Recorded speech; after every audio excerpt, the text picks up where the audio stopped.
Cambridge United boss Mark Bonner never kicked a ball professionally. Cambridge United manager Mark Bonner is following in the footsteps of some of the game's great minds. Like legendary AC Milan coach Arrigo Sacchi, Bonner has not kicked a ball in professional football.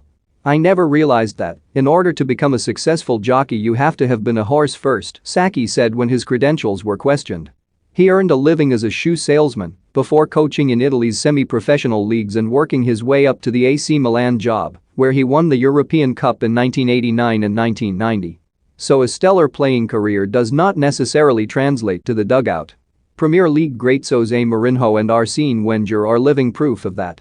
Even so, in a city famous for punts, appointing Bonner was an almighty one for Cambridge, and yet the gamble has paid significant dividends. Before taking this job, Bonner was a coach of the club's under-8 team, then had roles as academy manager, first-team coach and assistant manager. He took the manager's job a fortnight before the first COVID-enforced lockdown last year. The season was curtailed, with Cambridge finishing in League Two's bottom half, and Bonner, now 36, was furloughed.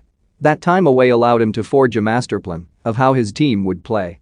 Cambridge took League Two by storm last season, winning promotion as runners-up and climbing into England's third tier for the first time since 2002. In that year, Bonner was working as a coach in the club's schools program as a teenage Cambridge fan.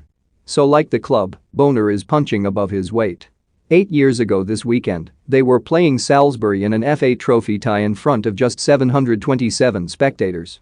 Their opponents on Saturday welcomed 33,000 to the Stadium of Light in the Premier League that weekend. The Black Cats are one of a growing number of fallen giants in the third tier, but, so far, Cambridge are performing well among them. A playoff push might be too much of an ask, but Bonner's men look comfortable in mid-table, well clear of the relegation battle which the bookmakers had them down for in pre-season.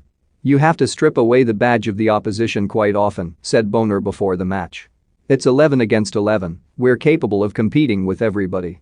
And they did that on Saturday against Sunderland in a thrilling game that could have gone either way in difficult conditions.